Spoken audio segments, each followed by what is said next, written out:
Yes guys, what's going on? Welcome back to the channel and welcome to episode number 33 of our EAFC 26 Career Mode here with Brentford, and we are in the January transfer window and we're not messing around, or Mikael Damsgaard's not messing around should I say, in saying that he doesn't like the direction the club's currently going in. We have only, as you can see in the background, got currently just over £14 million, so not a lot to work with, but we have got some players up for sale to try and increase those funds. Ethan Brearley and Matthias Jensen are the two ones that probably people expect. The other one, and probably the biggest one out of all of them, is Dusan Vlahovic. Ultimately, I don't want to sell him. I know he's a really good player, and I'm sure everyone does know that, but he's not playing. We've got Burkar and Django Tara currently starting up front for us. Vlahovic, when he has played, hasn't played too well or got too many goals, to be fair, and I think the funds we could get in for him could completely transform this team. We can get 60, 70, 80 million pound possibly for him, and we could really reinvent this whole team. So we have put him up for sale. We'll see what offers do come in and whether he does agree to move away from the club, but as I say, I think the funds that come in for him will outweigh the risk of selling him. But before any transfer activity going into January, we do start with a really difficult game here at home, obviously, but against Manchester City and the giant that is Manchester City. Obviously we played them on the opening game of the season and got absolutely battered. I think it was about 4-1 in that game, so we knew this one was going to be difficult even though we are at home, and the first opportunity did fall to Manchester City and there was a yellow card after that for an earlier tackle from the right back Nedeljkovic. But from the corner kick, the ball does come short into Bernardo Silva. He does beat his man, gets the ball swung in. Haaland from about 4 yards out, unfortunately for him and unusually for him, does scoop his header over the top of the crossbar and doesn't get it on target, so the scores did stay at 0-0. But then we got an opportunity of ourselves, good header from Tete, but unfortunately just wide of a post from him to keep the scores at 0-0. And then about 5 minutes after that, Manchester City once again, as we expected, kept coming forwards. Good shot there once again from Bernardo Silva, but a good save from Caoimhin Kelleher. And then it was real back and forth, to be fair. It was their opportunity, our opportunity, their opportunity, and now it was a chance for our opportunity. Sami Bengula picks the ball up on that left hand side after a good ball over to him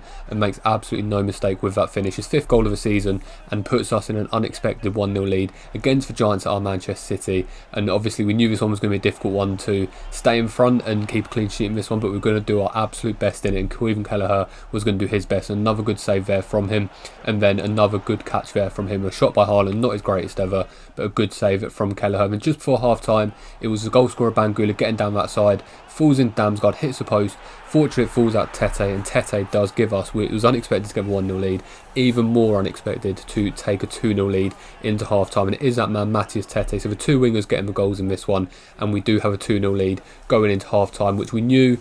It was great to obviously be in front, but we knew City were going to come out strong. A really good chance there for them.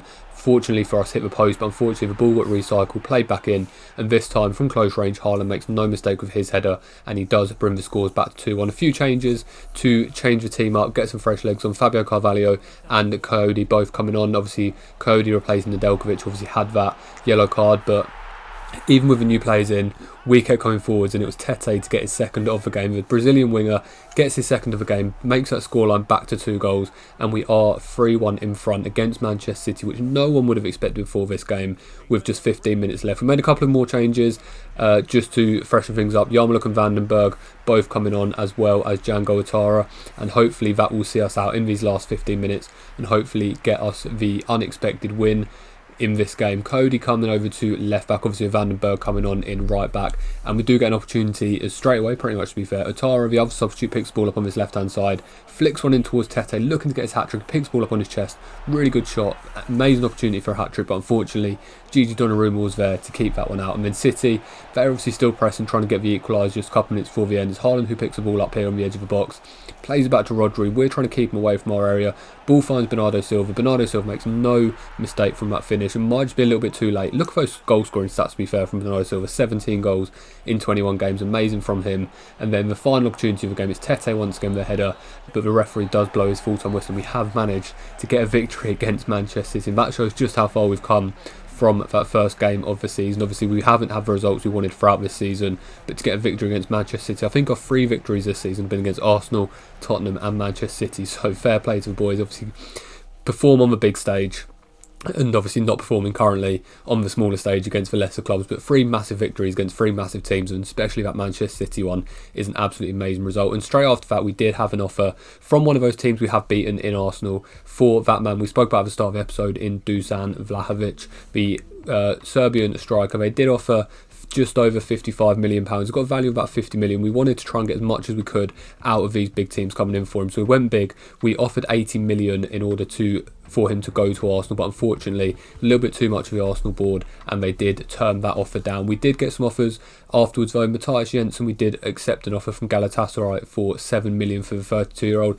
and we did also accept an offer for Ethan Brearley from Altoon for just under £1.5 million. So although not massive sums of money, they are some money that will be coming in. And then we did look obviously back to the youth academy. We had a new player coming in, Eduardo Bueno from Brazil, coming in, right midfielder, just 16 years old, decent pace on him, but apart from that, not the greatest stats ever. Decent dribbling to be fair, but nothing else. And we did decide to promote one of our other youngsters in Sam Dodd, 64 rated, that central defensive midfield player, 6'3", 17 years old. And obviously the Brazil scout was only out for 6 months, so we did decide for the last 3 months of this season to get a new scout out. We sent him to Africa, we sent him to Western Africa, and we sent him over to Nigeria to try and find, for, like I said, just for 3 months, because obviously we've only got 3 months left this season, but to try and find a striker. That's it. All we want from him is a really good long-term prospect up front for us to possibly play alongside Burkhardt, possibly to replace him. But one of the youngsters, or two of the youngsters to be fair, got their first opportunities in this team. Awoke in goal, who we promoted in the last episode,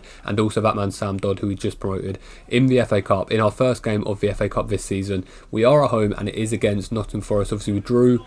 No, sorry, we're away for this one against Nottingham Forest. We drew against them, obviously 2-2 in the last episode in the league. Obviously, we've changed our team around. Like I said, we've got a couple of youngsters coming in. We've got Sam Dodd coming into that defence midfield role. We've got Awoke, the young goalkeeper, in goal for us as well. We've also got Daniels, obviously, don't forget him.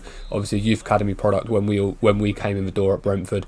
He's starting on wing as well. So some young players coming in here, trying to prove a point. Hopefully, we can get something out of this game. But Forest, they played a strong team, to be fair, and they did get their first opportunity of the game. Gibbs White plays it into the attacker. It falls to backward eventually, falls to Gibbs White, gets the shot away, but a good save from young Japanese in Aoki. But unfortunately, off the ball, Arthur actually brought down one of the Nottingham Forest attackers, and it did mean that Forest did have a penalty just 10 minutes into this game. You can see from the replay, off the ball, went sliding for the ball, but unfortunately caught a third party there, if you want to call him that, and it was a chance for Kalimwendo to get the opener in this one.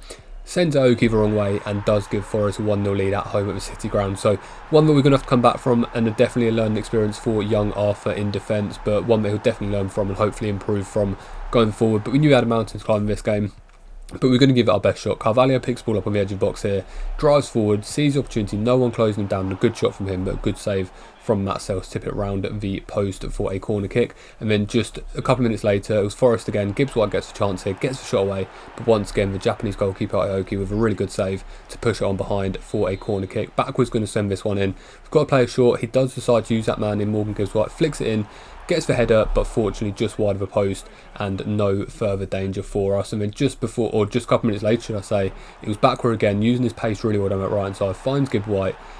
Good block from the defender to keep that one out, and then pounced upon by Aoki.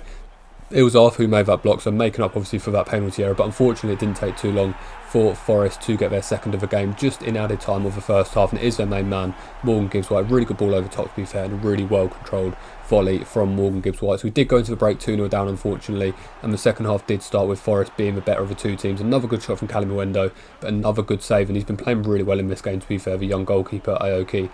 The scores could be much worse than they are, and another good save from him there from that shot from Kalimwendo. And he was just getting absolutely peppered at this stage. Igor Jesus plays into Gibbs White. Gibbs White gets shot away, but once again Aoki was there to make the save. So we might have conceded 2 goals, but we definitely could have conceded about 4 or 5 in this game if it wasn't for the young goalkeeper. So fair play to him. Hutchinson picks the ball up here, flicks it in. Couldn't quite get ahead of the attackers. Falls to Stiller, falls to Milenkovic for centre-backs. Milenkovic looks to obviously turn the defence, plays it eventually towards Igor Jesus, but we do manage to cut it out. Falls to Tete, plays it out to the right-hand side to Coyote, and he's got pace to burn down that right-hand side, Coyote. Whether he's got a player in front of him, plays it to Carvalho. Carvalho can see the man in the middle, looks to play it across. Unfortunately, the goalkeeper gets there. Tete tries to win the header, which he does. Falls to Sam Dodd, the youngster on his debut, sees the lights, gets the shot away, but unfortunately couldn't quite control it, and it does go behind for a goal kick. But fair play to the confidence for Sam Dodd to take that on his debut. He could see the headlines, but unfortunately those headlines weren't quite yet written for him. Atara got a chance there as well to get a goal back, but a good save from Matt Sells to push on behind for a corner. Then a double change for us. Burkhardt and Hickey coming off for Tete and Harry. No, Tete and Harry Amos were coming off, sorry, should I say, and Hickey was coming on in that left-back role. Then from the corner, it's Carvalho who looks to swing this one in towards Nathan Collins. Can't quite get the header. It falls out for a throw-in from that header from the defender. Cody looks to play this one quickly. Plays it into Carvalho on that right hand side. He sees the run of Django Atara down the right hand side, sees a couple of players in the box, but Atara takes on himself, falls to Burkhardt, and Burkhardt, with his first touch of the game after coming as a substitute, makes no mistake from that one. He knows where the goal is and puts that one into half the scoreline and give us a fighting chance in this game to get something out of it. 2-1 to Forest at this stage, but unfortunately Forest did manage to make it free fairly soon after, and it was Morgan Gibbs-White, the second of the game. Really good ball in and a free header for Morgan Gibbs-White. Made no mistake from it, kept it low, and unfortunately for all Aoke's brilliances in this game, couldn't keep that one out. And unfortunately that 2-goal lead for Forest is back intact, and it is 3-1 to Forest. We did have a chance right at the end. Daniels with a good chance for youngster. Good shot, difficult angle though, and does hit the post, and the follow-up shot was unfortunate from Atara, but the goalkeeper managed to keep that one out pretty much straight at him. And unfortunately we did go out of the FA Cup at the first round, and we did lose 3-1 to Forest. Obviously Sam Dodd buzzing with his debut for the team, and we do get a message from Frank Onyeka saying he knows his contract's running out, but he's not too sure whether he's going to extend based on his game time and based on the direction of the club, so we'll have to follow that one. And the inevitable happened eventually. We did have our job security changed to insecure. We've seen that with West Ham. We know where this one's heading.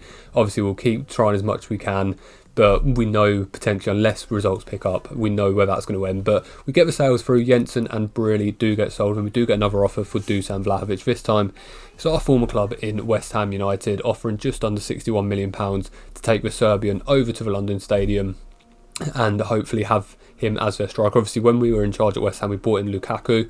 We obviously got Jared Bowen there as well, but they wanted Dusan Vlahovic for 27-year-old, and we knew that they were unlikely to accept the 80 million, so we went a little bit cheaper on this one. 68 million would definitely be massive for this club, and luckily West Ham do accept that deal. £68 million for Dusan Vlahovic, and all we need now was for that one to go through. We'll have to wait a little bit of time to see whether that one does go through, because we have got the third and final game of this episode. We are away from home this time, back in the Premier League, back with a first team squad, and it is a tough one, away to Old Trafford and away to Manchester United in the north of England.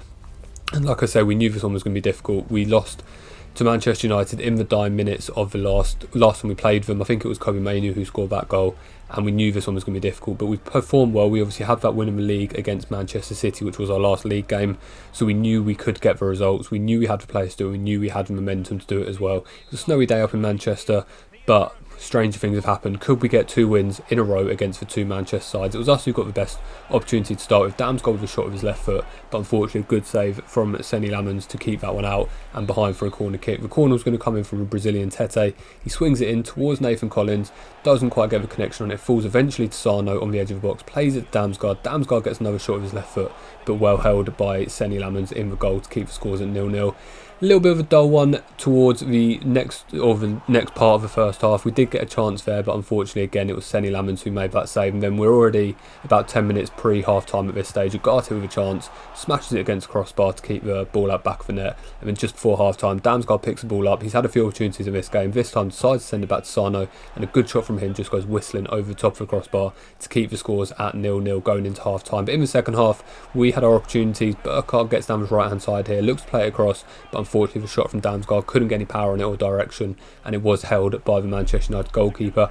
And to be fair, it was all us really at this stage. Tete down at right wing again, we're getting loads of joy down at right hand side, gets the shot away, but unfortunately with his weaker right foot straight over goalkeeper to keep that one out. And then United got their chances, and Boomer gets the chance, but good save from Quiven Kelleher in our goal to deny the ex-Brentford attacker and keep the scores at 0-0.